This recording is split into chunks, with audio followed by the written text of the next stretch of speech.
নমস্কার। আমি আজকে করছি চানা মশলা, মানে কালো চানার যে মশলা, যেটা নন বেঙ্গলিরা পুজোতে দেয়, পুরি হালবা চানা। আমাদের প্রত্যেক বছর আমরা লক্ষ্মী পুজোয় দিই খিচুড়ি, লাবড়া, ভাজা, চাটনি।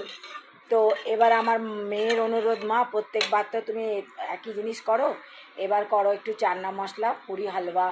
তুমি খিচুড়ি তরকারি করো, তো এবার চানা হালবা করো, আর পুরি করো, মানে পুরি মানে লুচি আমাদের যেটা বলা হয়। তো আমি এখন এই যে তেলে জিরে ফোড়ন দিয়েছি, চানা মানে কালো ছোলাটাকে সেদ্ধ করে রেখেছি, তেলে জিরে ফোড়ন দিয়েছি। এবার আমি দেবো, এটার মধ্যে আছে জিরে, আদা বাটা, জিরে বাটা, আর আছে হলুদ আর কাঁচা লঙ্কা, আর এখানে আমি টমেটো গ্রেট করে রেখেছি। এখন আমি এই মশলাগুলোকে ভালো করে ভেজে নেব, তারপর আমি ছোলাটাকে মেশাবো। জিরে আদা মশলাটা, হলুদ আর কাঁচা লঙ্কাটা ঢেলে দিয়েছি, এটা একটু ভাজা ভাজা হলে তারপরে আমি টমেটো, গ্রেট করা টমেটোটা দেবো, তারপরে আমি ছোলা মেশাবো। আমি টমেটোটাকেও ঢেলে দিয়েছি। এবার টমেটো আর মশলার কাঁচা গন্ধটা পেরিয়ে গেলে আমি ছোলাটা দেবো। যে ছোলা এখানে সেদ্ধ করে রেখেছি, এই ছোলাটা দিয়ে দেবো। একটু ধনে পাতা থাকলে আরও ভালো হতো, ধনে পাতা তো নাই আমাদের এখানে, ধনে পাতা খুব কম পাওয়া যাচ্ছে, আর পাওয়া গেলেও একদিন রাখা যায় না, পচে যায়। এটা একটু পশ্চিমবঙ্গের বাইরে ধনে পাতাটা ভালোই পাওয়া যায়, কিন্তু এখানে পাওয়া যায় না।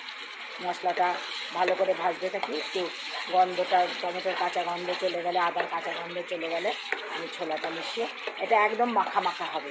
এটা আমাদের অনেকেই জানে না এই নিরামিষ ছোলা মশলাটা করা। কারণ এখানকার লোকেরা ছোলা মশলা যেটা করে সেটার মধ্যে পেঁয়াজ রসুন দেয়।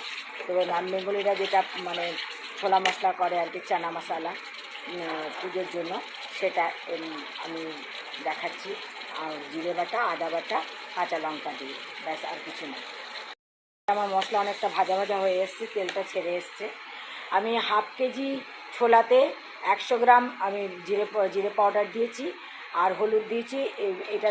এই চামচের 2 চামচ হলুদ দিয়েছি। আর ঝালটা তো আপনাদের নিজেদের মতো ঝাল নুন দেবেন, যে যতটা ঝাল ঠাকুরকে দেবেন। আচ্ছা, আর একটা কথা, আমার এই বাসনগুলো কিন্তু সব ঠাকুরের নিরামিষ বাসন, এগুলো সব নিরামিষ বাসন। আমি ইন্ডাকশান চুলাতে করছি, নিরামিষ সব কিছু হচ্ছে। এবার মশলাটা প্রায় ভাজা ভাজা হয়ে এসছে, আমি এবার ছোলাটা ঢেলে দেবো। তেল ছেড়ে গেছে, এবার আমি ঢালবো। অনেকে বলেন যে ভোগ বানানোর সময় কথা বলতে নেই, ঠাকুরকে অনেকে মুখ বেঁধে ভোগ বানায়, কিন্তু মা শারদা বলে গেছেন, ঠাকুরকে ভোগ চড়ানোর সময় যদি তুমি সেটা স্বাদ গ্রহণ, মানে নিজে আগে সেটা স্বাদ করে নাই দেখলে যে নুন ঝাল ঠিক মতো হয়েছে কিনা, তাহলে ঠাকুরকে তুমি সেটা খেতে দেবে কি করে? উনি বলেছেন ভোগ বানানোর সময় নিজে একটুখানি টেস্ট করে দেখে নেবে। আবার আমরা রামায়ণে দেখেছি শবরী প্রত্যেকটা ফল খেয়ে খেয়ে রামচন্দ্রকে খেতে দিয়েছিলেন, যাতে সেটা টক না হয় বা পোকা না হয়। তো এবার আমরা তো সবরই বা মা শারদার পর্যায়ে পৌঁছাই না, তাই স্বাদ গ্রহণ তো করি না, আন্দাজেই করি। তবে এই আর কি, কথাবার্তা মানে বললেও দূর থেকেই বলি আর কি।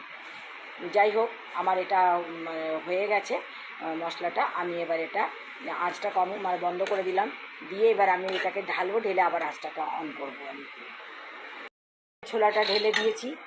ছোলা যে জলটা, সেটা আমি সেদ্ধ জলটা ফেলি না, তাহলে ছোলার আসন গুলটাই চলে যাবে। তো জলটা যতটুকু আছে আমি ততটুকু এটাকে শুকিয়ে নেবো। আমি হাই আঁচে দিয়ে দিয়েছি, হাইতে। এবার এটাকে মানে শুকনো শুকনো মাখা মাখা মাখা মাখা করবো। এবার এটা ফুটতে থাকবে। আমার হয়ে গেছে চানা মশলা, ভোগের জন্য নিরামিষ চানা মশলা, জিরে বাটা আদা বাটা দিয়ে। দেখুন, এরকম করে বানিয়ে নিরামিষ দিনে এরকম করে এমনিও এরকম করে বানিয়ে খেতে পারেন। একদম মাখা মাখা করবেন। এটা গরম আছে তাই একটু ঝোলটা আছে, আবার ঝোলটা টেনে যাবে ঠান্ডা হলে, তা আরও মাখা মাখা হয়ে যাবে। তো আমি ওই জন্য বেশি মাখা করলাম না এটা।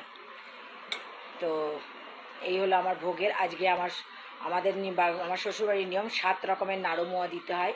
নারকেল, তিল, চিড়ে, খই, মুড়ি, মুগ ডাল এবং মুড়ি আর খইয়ের ছাতুর 7 রকমের নাড়ু মোয়া দিতে হয় শ্বশুরবাড়ির নিয়মে এটা, এবং ফল। আর আমার বাপের বাড়ির নিয়মে 5-6 রকমের নাড়ু মোয়া দেয়, যত রকমের দিতে পারে। তার সাথে খিচুড়ি, সবজি, খিচুড়ি, লাবড়া, চাটনি, পায়েস, তো এতদিন আমি এটাই করতাম, তো এবার আমার মেয়ের অনুরোধে বলছে মাকে তো সবই দেওয়া যায়, প্রত্যেকবারই তো খিচুড়ি দিচ্ছি, তো এবার আমরা একটু অন্য স্টাইলে করি, পুরি হালুয়া আর চানা মশলা। তো আপনাদের ভালো লাগলে আপনারা বানিয়ে খাবেন, এমনি দিনেও বানিয়ে খেতে পারেন। লাইক শেয়ার করবেন, কমেন্টস করবেন। আসি তাহলে, নমস্কার।